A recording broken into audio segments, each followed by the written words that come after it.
Valentine's Day is coming up, and I wanted to share from my own marriage the pros and cons of a passionate marriage. What do you think about that? The pros and cons of a passionate marriage. So, think about this if you're not married, as in ask yourself, what kind of relationship do I want? What kind of person am I?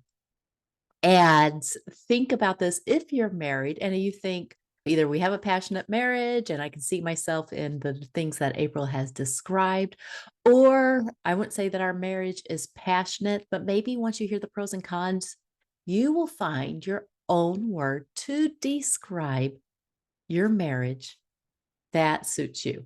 And I'm just going to give the conclusion of the whole matter up front. Marriage is 50-50, as in, make peace with the fact that for every pro, there is a con. See, I don't know if I've ever said this before in all the other posts about relationships, but the idea that we are going to create that our goal should be perfection is absurd. Absurd, absurd, absurd. And as long as we're aiming for perfection, then we are going, if our expectation is perfection, then we are going to be frustrated and we are going to be, we're just going to be frustrated by falling short of our own expectations. But if what is that serenity prayer of? If our expectation is so that we can be supremely happy in the life to come and reasonably happy in this world, then we will see that marriage, just like anything else, is an area that has an opportunity for focusing on the problems or for focusing on the opportunities for growth. And I love what somebody said, where every problem could also be seen as an opportunity. And so that is the approach that Hiram and I take in our marriage. Every problem can be seen as an opportunity. The other approach we take is this: every marriage is unique. Like, we need to drop the notion that our relationship should look like anybody else's and anybody else's relationship should look like ours. Because when two unique people are getting married, then they're going to come up with unique solutions for unique problems. I wrote a post a while back, took a little bit of slack for it, a little bit of heat on it. I don't particularly like that, but I wasn't surprised. And it was on, of all topics, the give me a moment. Let me think. The idea that every married couple should sleep in the same bed, in the same bedroom at all times, and to not do so would harm your relationship. And I shared a couple of examples of people who have chosen to sleep in separate rooms and still have wonderful, long lasting relationships because maybe a spouse snores, maybe they have different schedules, maybe because of an illness, maybe because of, I don't know, just different styles and sleepings. They've come up with mattresses with different sleep numbers for a reason. So I personally believe that two well rested people will have a better marriage than two people who are trying to fight it out all the time on lack of sleep because neither of them are comfortable. But that's my personal opinion. Anyway, I just wanted to point it out. I think what it was, I had heard a news story where somebody says, like number one thing. And I'm like, this cannot possibly be the number one piece of advice, is that you should always share the same bed at all times whatsoever. That is not even what I was talking about. Okay. What I was talking about was this for this one: take what's useful for your marriage and use it, discard what's not. And think of yourself as, I am the expert in my own relationships. What works for me? What works for my spouse? So, the pros and cons of a passionate relationship. Number one pro, and this is what I hoped when we got married.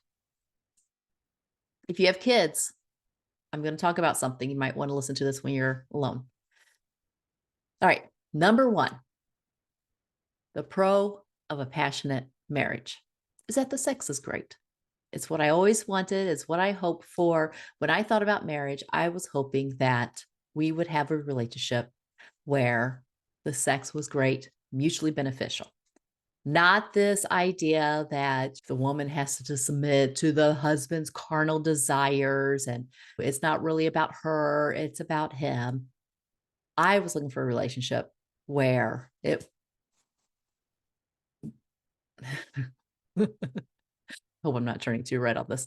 I was looking for a relationship where it was like mutually beneficial to both of us. And it is, and it's wonderful. What is the con on the other side of the sex being great? We argue a lot. As in, we were two opposites who got married, and that creates a passion, and that creates a spark, and that creates, the tension.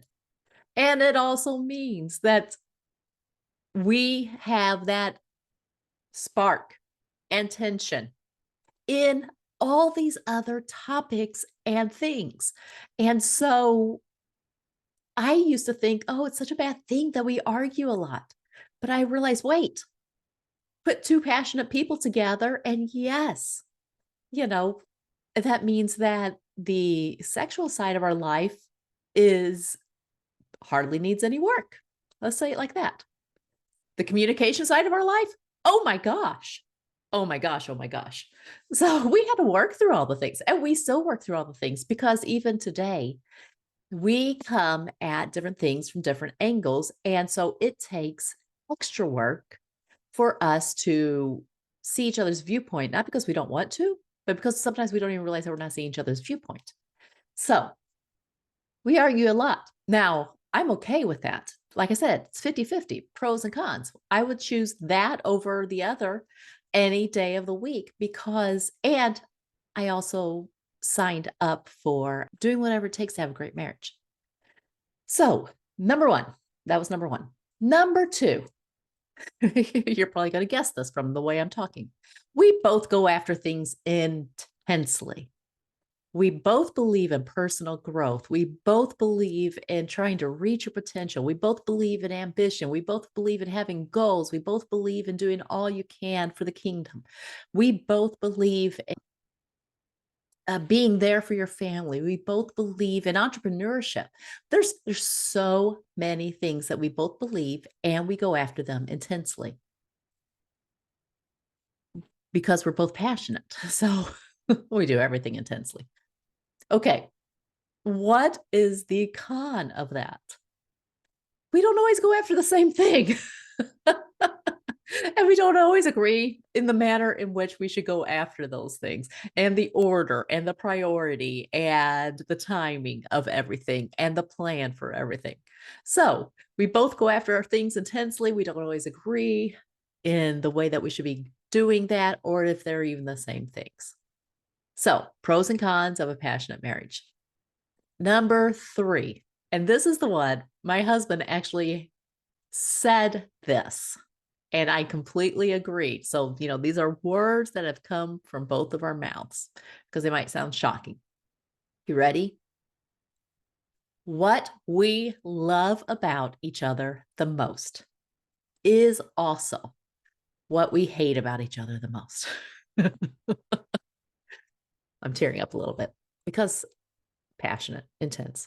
I so identify with the little meme that floats around on Facebook every once in a while that says, I have found the person that I want to annoy for the rest of my life. Because when opposites attract, and maybe if you are married to somebody that is your complete opposite, then you realize that the thing that you super appreciate, for example, so this is kind of cute. My husband and I met at Bible college. And the first time I caught his attention was when he was talking about difficulty in writing I think a term paper or something like that. And I said, oh, I could proofread it for you. He's like, oh, you can. I said, Yeah, that's one of my strong suits. And he's like, oh, wow, that would be awesome. Like, that's amazing, because grammar and English was not his strong suit at all. So, what he appreciated me, my meticulousness, my attention to detail, my ability to speak the King's English in complete sentences and put punctuation as I am speaking it, is what annoys him when I'm like, "What do you mean when you said that word?" And he's like, "I just meant what I said." And I'm like, "No, no, no, it could be taken 6 ways." Like, "What? Babe, what do you specifically mean? Like, you said this, but did you mean this?" And he's like, "It's the same thing." And I'm like, "No, it's not." You guys, what we love the most about each other sometimes is what we hate the most about each other. He was so action oriented. He is so action oriented. He talks to everybody. Everybody he meets, he just brings into his circle. I love that. That was so very attractive when we met. It's annoying when I'm trying to get something done at the store and he's talking to all the salespeople, like I'm trying to shop for a couch and he's talking to everybody and everybody, making friends, telling them our whole plans and all of our backstory and all of our future plans. You see, that's the pros and cons of having a passionate marriage. You're passionate about who you are, you're passionate in who you are. And you're passionate about what you like and you don't like. And so there's this day when you wake up and realize that drives me crazy. And it also used to be the point that I loved them.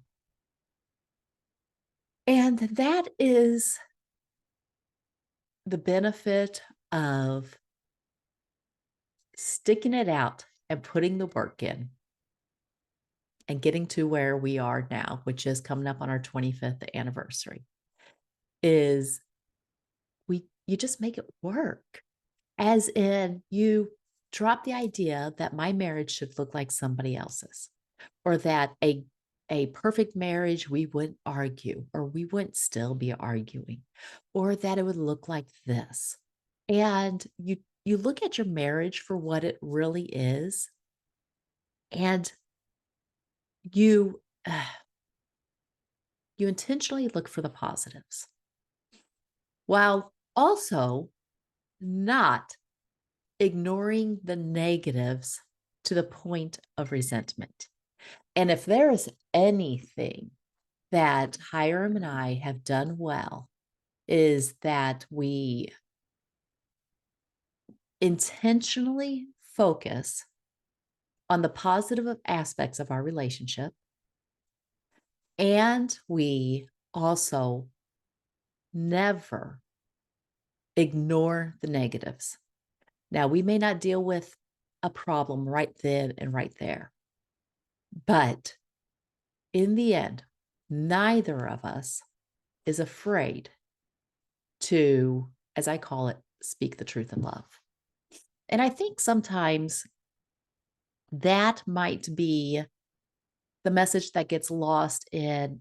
And so I grew up a fundamentalist. And so it was very concerned with what biblical manhood and biblical womanhood meant. And so it had a bunch of definitions and a bunch of ideas about what it should look like. And the message that I got over and over again as I was growing up was that, if a wife is submissive enough, there will be no problems. And that's not true, people. Because every marriage is going to have problems. And submission is not the one size fits all solution that is going to fix all marriage problems. Now,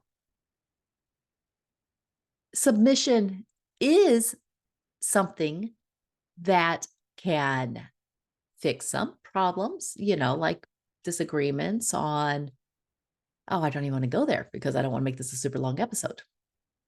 But submission is not going to solve what might be a communication misunderstanding. Submission is not going to make a sex life better. communication would, and also getting rid of resentment. And also, here's controversial advice, like carving out time to actually have the energy and get in the mood. But which, by the way, we have a passionate marriage, but one of the things that we do is like we make sure that there's time for passion in our marriage. Because otherwise, everybody would need our time all the time. One of the most controversial pieces of advice that I have given to clients, I mean, I can tell because of their reaction. They're like, really? Is like, if you really do want to have more sex and you don't have time to, it's just not naturally happening, then make it happen. As in, schedule it. Hey, Friday nights, I'm going to make sure that we line the low that day. I'm going to make sure that we get home on time. I'm going to make sure that there's a plan for the kids and that I save enough energy for that time. Doesn't have to be Friday night. I'm just saying, schedule once a week. If you do not have time, if this is a goal of yours and it's not happening naturally, then why wouldn't we just try to like schedule some time and then also protect that time? As in, that's not the time we should debate politics unless that's what puts you in the mood. That's not the time that we should start budgeting and going over our finances. That's not the time maybe we should clean out the pantry or do those things. Like, think about it. Think about how you used to prepare when you were going on a date with your sweetheart. As in, you put intentional time. You started looking forward to it. You started anticipating that. That's just one piece of, how you can look at your own marriage and say, hey, what is it that I love about it? What is it that I don't love? What is it that would make it better? And then how would we fix this, or how would we make it better? Like, what's something we could try that might make it better? Do we have a hard time talking about difficult topics? Okay, here's an idea. Make a list of all the difficult topics that you have a hard time talking about. And sometime when you are both in a calm mood, say, honey, is it okay if I share with you a list of things that I would like to talk about eventually that I have a hard time talking about? And we don't have to talk about any of those things now. I just want you to know, can we talk about it in the future? You see how you're just kind of like easing somebody into it? All right. What I guess what I'm trying to say is this: marriage can always and forever keep on getting better and better if you're married to a person who has the same common goal of having a great marriage and being in it for the long haul. And a great marriage would be a great marriage that's great for both of you. And then both of you want to make it last. If just those two things are present, a lot of magic and growth can happen. Oh, last week I talked about worshiping the hard and how, sometimes we make hard the goal instead of, hard what we have to do in order to have the goal.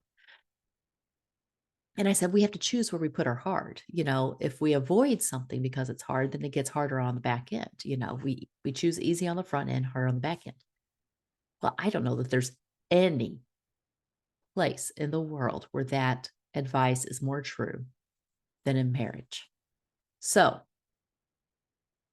in this episode, talking about the pros and cons of a passionate marriage, I was sharing with you some of the ways that we have chosen to do the hard up front so that it gets easier on the back end.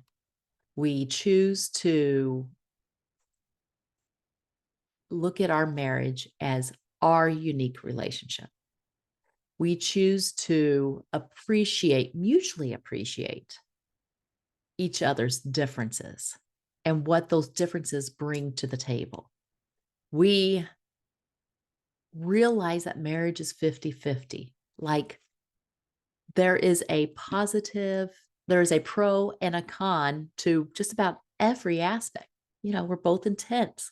the pro and the con. We're both passionate, the pro and the con. We're both very, very different, the pro and the con. So I hope that encourages you that it's just the grandest adventure, marriage. It can be.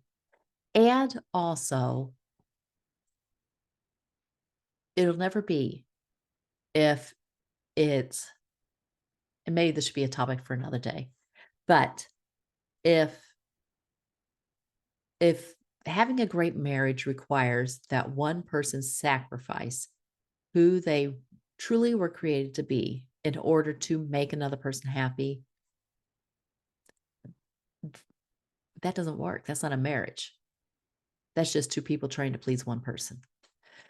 So, anyway, bunch of random thoughts at the end is what this has ended up being, but I hope they've been helpful. I hope that you have wonderful Valentine's Day plans. We have amazing, amazing plans. My husband has found, because this is his strength, he tries new places, takes chances. He has found this restaurant that has a very special Valentine's Day menu with courses, like 5 courses.